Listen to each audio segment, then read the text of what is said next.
crazy, but this is just, it's unbelievable what's going on here. So Conyers, Georgia, Sunday morning today, earlier today, leading to evacuations. Literally, the Georgia State Patrol was having people evacuate parts of Georgia as a result of this very, very serious situation that's unfolding here. Basically, there's road closures in the area. And all of this is being reported by Rockdale County officials. So the breaking news, guys, literally just hours after an Israeli airstrike hits central Beirut for the first time in nearly a year of conflict, we have some really shocking news to report that's going on in Georgia. And no, I'm not talking about Fannie Willis or anything like that. And this is literally on the backs of Donald Trump and the whole Georgia-Alabama game, if you guys caught it. But a very serious incident unfolded at what we're hearing is a chemical plant in Conyers, Georgia, guys. I mean, guys, just look at Six Flags Over Georgia pics showing the theme park completely flooded, guys. Now, these are Six Flags Over Georgia flooding pics from 2009, and they're making their return from when the massive amount of water actually came from heavy, non-Helene related rain that hit the amusement park back then. Really, really wild stuff. I mean, fire basically started, there was a fire, it started on the roof of a company named Biolab in Conyers, Georgia, a manufacturer of pool and spa equipment products. I mean, crazy. Usually you think pool playtime. This was no laughing matter here. Around 5 a.m. Eastern time today, according to the officials from Rockdale County, water from a sprinkler system malfunctioned and came into contact with a chemical that reacts with water, creating a visible cloud of smoke. Well, this was some pretty dangerous smoke, just to say the least here, guys. By the way, if you guys haven't already, please take a second, hit the like button for the video. I really appreciate you guys. Biolab, and let me know if you guys live in Georgia, if you know anyone who lives in Georgia, make sure you get this message out there, because if you know anyone in the vicinity breathing this stuff, this could be a life or death situation here, guys.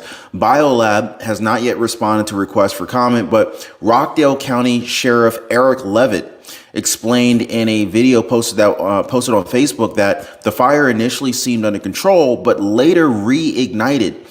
It was finally extinguished around 4 p.m. Eastern time, according to Rockdale County Fire and Rescue Chief Marion McDaniel. However, Chief McDaniel mentioned that the smoke plume created by this chemical reaction is still visible from miles away and might be present for several days, with a concern for residents in the area. She added that it is not yet clear what caused the fire or what chemicals are involved. Now, of course, I mean, this is only the story that they're telling us, right?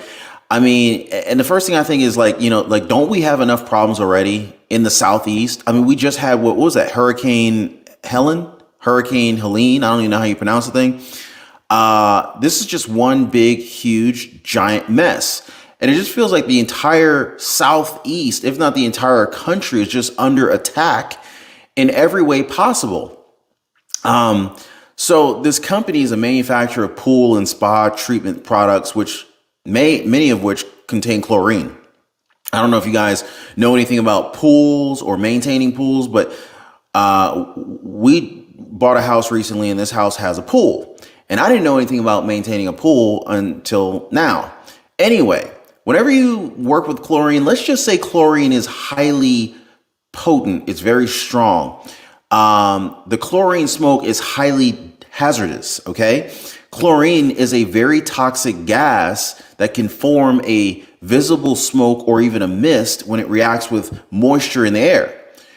Inhaling chlorine smoke or fumes can cause some serious health issues, to say the least, possibly even death. And so a lot of people are saying, is World War III already here with all the different things that we're facing? Donald Trump said World War III will not be like what we've seen in the past historical wars. Donald Trump says World War III will not be fought with the traditional tanks and weaponry that we're used to. It's going to look a lot different. How many of you guys agree with Trump on that one?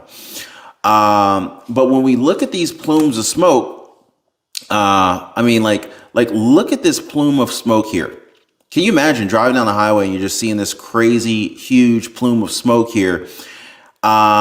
This is unbelievable, guys. And a lot of people are saying that they're destroying evidence.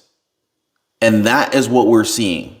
In other words, what we're being told and what they're actually doing are two different things. Kind of hard to believe, right? Anyway, so Sheriff Levitt essentially urged everyone to avoid the area, stating that I want to strongly ask all of you, please spread the word, stay away from this area at this point. It's burning pretty good. And we're trying to get this under control, but at the same time, we're also trying to get the traffic under control, end quote. Look at this, guys. This is like the West Avenue Conyers exit in Georgia, and that smoke is raging. Now, because of the fire, roads around the plant have been closed. Approximately 17,000 people between Sigmund Road and Interstate 20 were asked to evacuate, at least according to Sharon Webb, who is the director of Rockdale County's Emergency Management Center agency. Wow, craziness, guys. Let me see. Will this play? Can I get this? Can we make this any bigger? I mean, look at this. This is crazy. That looks scary. And this guy is so close to it. I would not be anywhere near that. No, ma'am. Oh gosh, did you just say that? Look at that. Look at that. We are under attack, folks. And you can see Georgia State Patrol kind of making their way through there against the traffic. They're trying to route everyone off this one exit right here. Wow, you're stuck on the interstate. You can't even get off this thing. Now, yeah, so basically, because of the fire, the roads around the plant have been closed, and approximately 17,000 people between Sigmund Road and Interstate 20 were asked to evacuate. And she also noted that the nearby Interstate I-20 is blocked in both directions between Salem Road and Turner Hill. I feel sorry for anybody who needs to get on 20, going to or from Alabama. That's going to be a problem from Georgia, especially right after this Georgia-Alabama game. Now, some people are making up, these, conspiracy theories on how this managed to happen on the same weekend as the Georgia-Alabama game. And then you're looking at the color of the smoke, and they're calling it, it looks like the Crimson Tide colors or something like that. Did you guys hear that? Anyway, residents living north of Sigmund Road, they were told to stay indoors and keep their windows closed to avoid any kind of exposure to any chemicals. And then, of course, Conyers Mayor Vince Evans, he also advised that those who choose not to evacuate to stay inside their homes and not wander around the city. It's not safe. Quote, this is not the time to do any type of sightseeing. We are strongly encouraging everyone, no matter where you're coming from, but especially Rockdale residents, to stay out the area, end quote. So, and then local hospital in the area began relocating patients as a precaution. Sharon Webb advised anybody with urgent medical needs to head to the hospital in another county if necessary. Rockdale County Chairman Oz Nesbitt described the situation as an all hands on deck emergency. After being interviewed by CNN, and he said all of the resources have been dispatched and deployed. Every available agency, GEMA or GEMA, FEMA, everyone is on deck here in Rockdale County. We're managing the situation as best we can to get it under control. So this is a very serious situation. Anytime you got FEMA coming in to kind of pretty much save the day or kind of help out, you have a serious situation on your hands, folks. So Conyers, Georgia is looking like a hot mess right now. Some folks are saying that the deep states, this is the deep state's last push before the elections. And all the missing 2020 ballots that voted for Donald Trump, Trump won. So basically people are saying that what we're seeing going up in smoke is the 2020 ballots that voted for Trump. What do y'all think about that? Now, the last time that they had a fire there, the smoke removed the paint off the cars in the area. That's pretty serious, folks. This fire may actually be worse than that one. Guess this means that we need to send another $4 billion to the Ukraine. I feel like no matter what happens here in the United States, it ends up being another reason why more money needs to go to the Ukraine. But wow, this is really bad. Look at the size of the smoke cloud.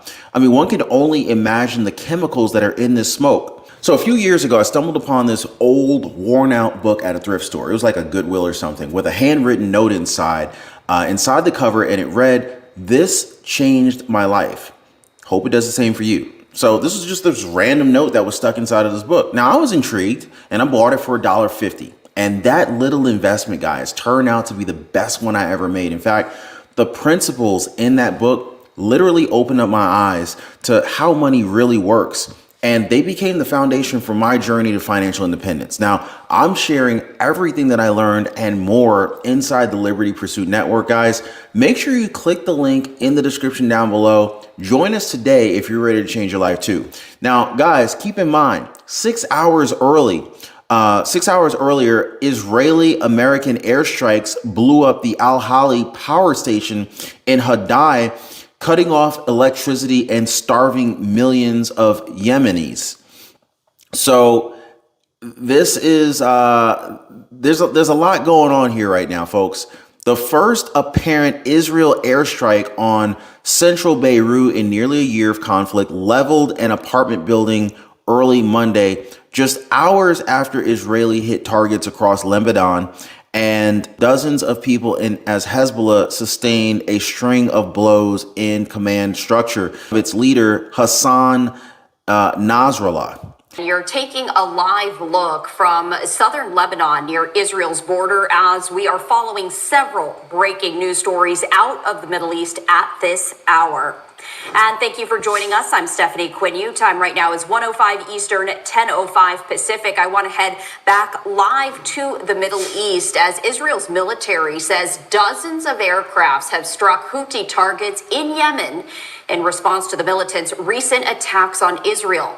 The Houthi media office said the Israeli strikes hit 2 ports along with 2 power plants in a city that is a stronghold for the Iranian-backed rebels.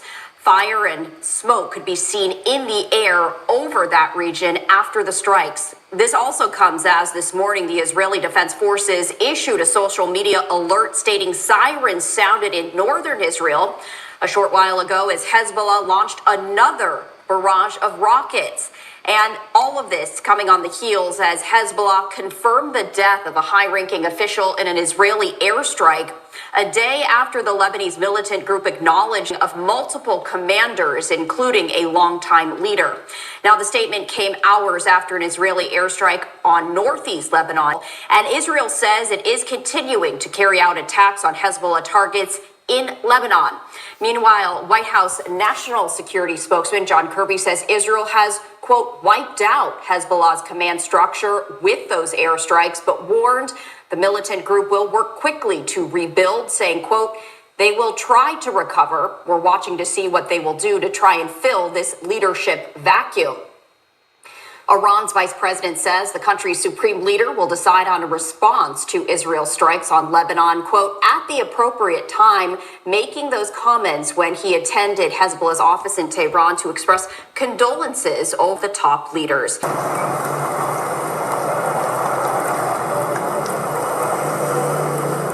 Now, guys, this is a very, very busy weekend. Donald Trump was just in Georgia.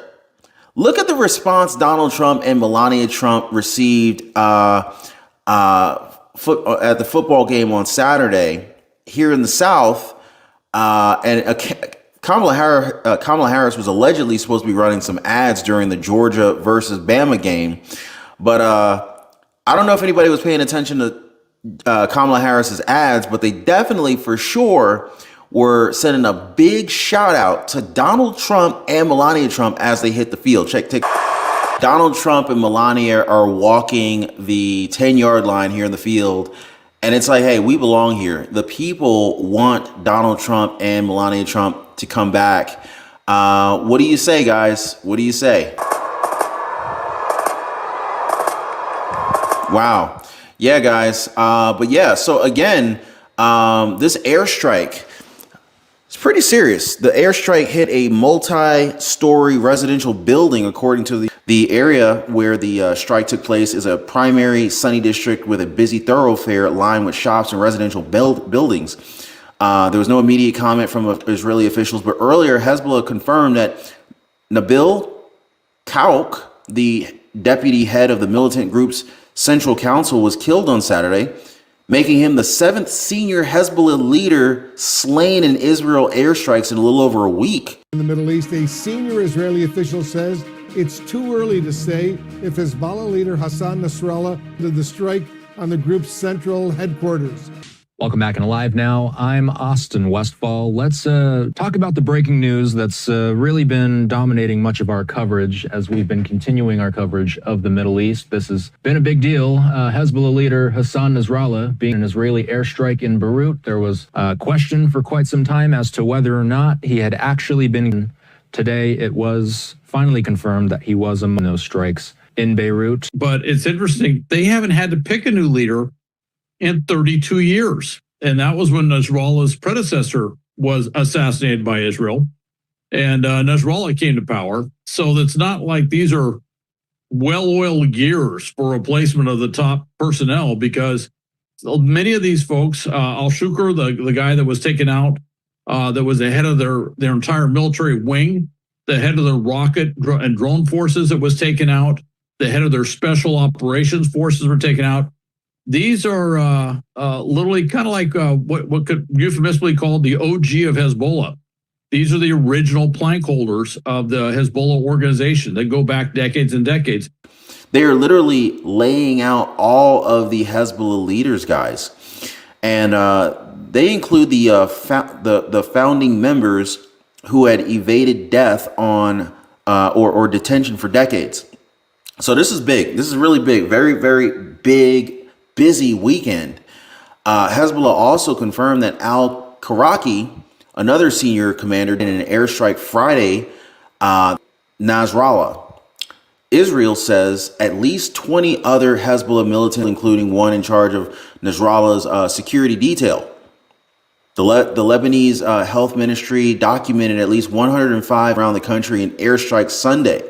2 airstrikes near the southern city of Sidon, about 28 miles south of Beirut, at least 32 people. The Lebanese health ministry confirmed this. So this was a airstrike, guys. Separately, Israeli strikes in the northern province took out 21 people, injured 47. And there were other airstrikes as well. So now at this point, a lot of people are asking, does this end up bringing the United States closer to World War III? How is Kamala Harris and Joe Biden going to respond to this? I mean, Kamala Harris and her foreign policy is going to be put to the test right now. How does the United States respond to Israel's involvement with Hezbollah, with Iran, with the Houthis? Like, what is going to happen from here going forward? Will we have American troops on the ground or in the air going over to provide support? This is what a lot of people are wondering right now. And I think we're going to get the answer very, very soon.